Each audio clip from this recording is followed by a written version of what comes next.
opinion is relevant and where it isn't relevant. Okay, so what is the next era that we talk about? Early modern, right?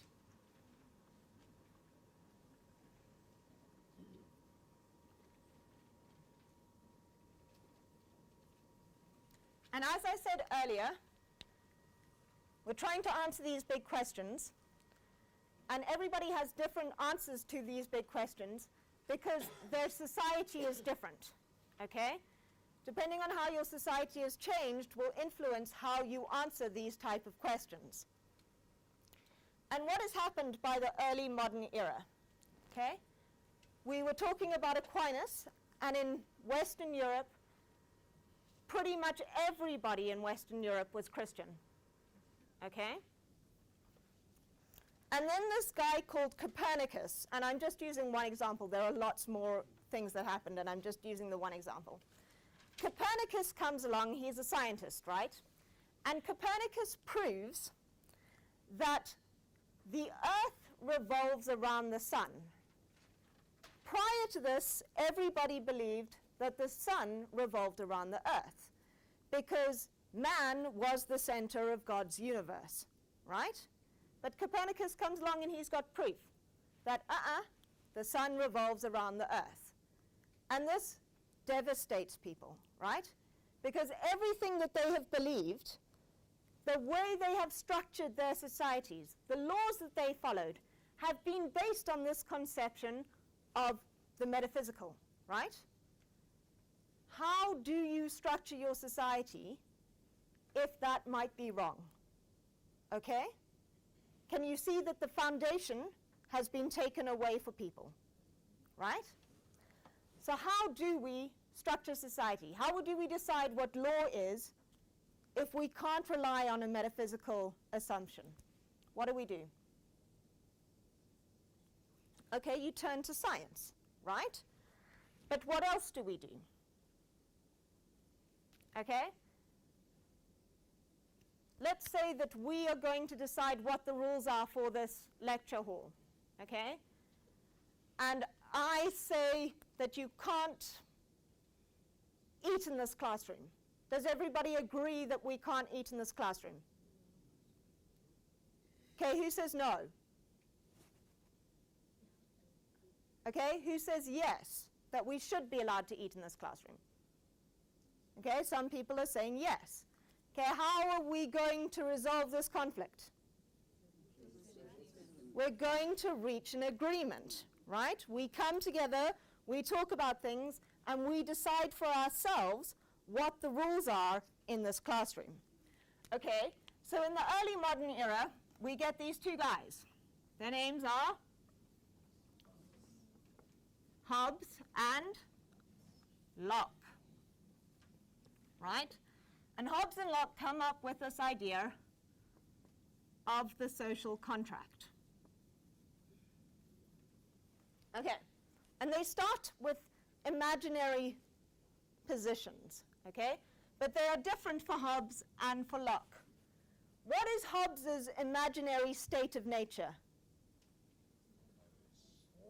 War, okay? Life is nasty, brutish, and short.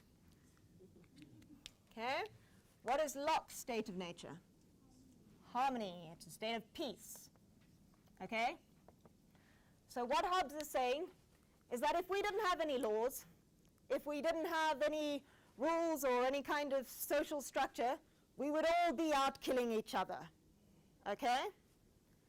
And Locke is saying, no, well, we wouldn't be out killing each other. We'd be living next to each other quite comfortably, but one day we might have a fight over whose land end and whose land starts. But we're not killing each other, but we want to bring in a third party to resolve the issue because we're both self-interested, right?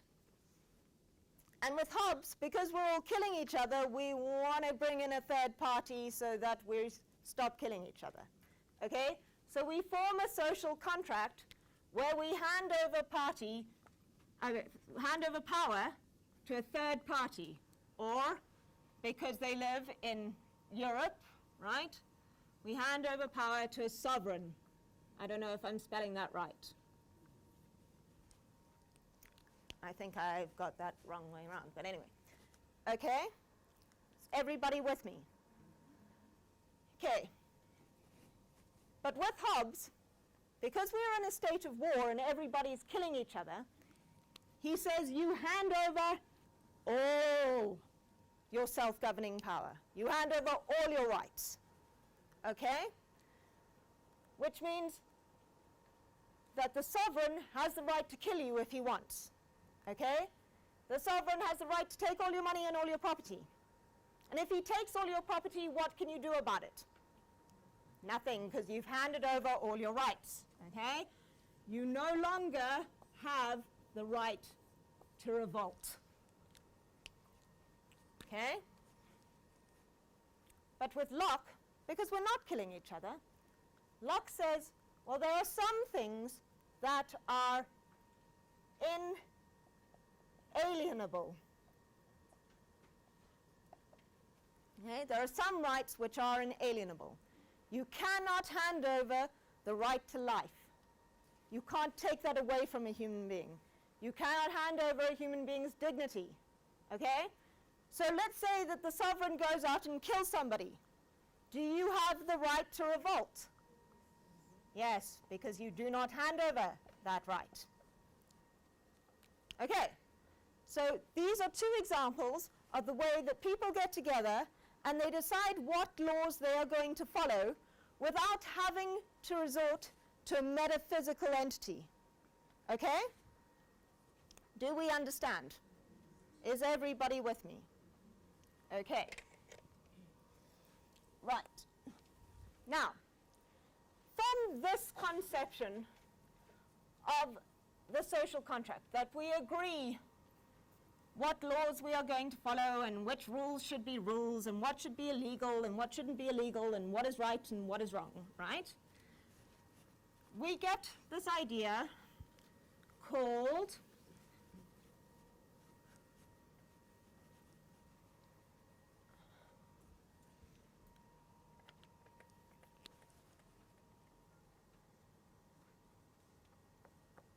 positivism. Okay? Right.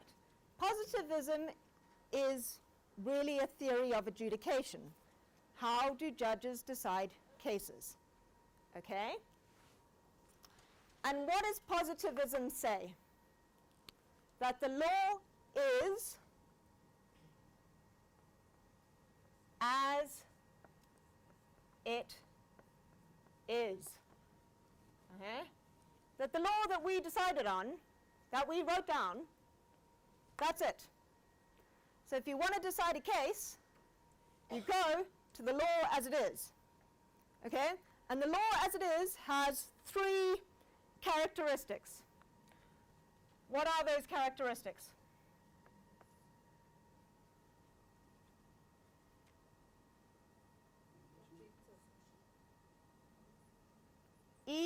Epistemological thesis, okay? I don't know how to spell this word. Okay, and the next one is the social, I heard it there. Social thesis, okay? And the next one is the command thesis, okay? So if a law has these types of characteristics, then that is the law as it is. And that is what judges must decide cases on. Okay? Are you with me? You need to go to your study guide, flesh out these concepts. Okay? Right. So, we have this idea of positivism and the law as it is. Okay? And this idea lasts for quite a long time. But then what happens? Right? We have some world wars, and some people do some really nasty things, and some people end up dead. Right? Is the law as it is really working out for human beings? It's not going well for us, right? So these guys come along, and their name are the realists. And they recognize that the law as it is isn't really a good idea, right? They say that firstly, you have to take an individual's circumstances into account. Okay? That the law needs to be more subjective. And very recently, we have seen a wonderful example of the courts trying to be convinced by a subjective argument. Can anybody tell me what happened this week? Okay, we have had the Oscar Pistorius case. And on Monday, it was either on Monday or Tuesday, Barry Rue, Advocate Rue, got Oscar Pistorius to describe every single crime that he had ever experienced. So he was like, when I was 2 years old, my teddy bear got stolen, right? Okay. What is Barry Rue, I mean, I'm being silly, but what is Barry Rue trying to get the court to see? Okay, he's trying to get the court to accept a realist argument that we live in a very violent society. South Africa is very violent. That Pistorius's reaction to that situation was completely normal. Okay? We have to look at individuals in their circumstances. Applying the law as it is will mean that Oscar goes to jail. Okay? If we apply a realist, he may not be guilty. All right? What else do the realists say? They say that this idea that judges just apply the law as it is not really true. That actually judges make political decisions.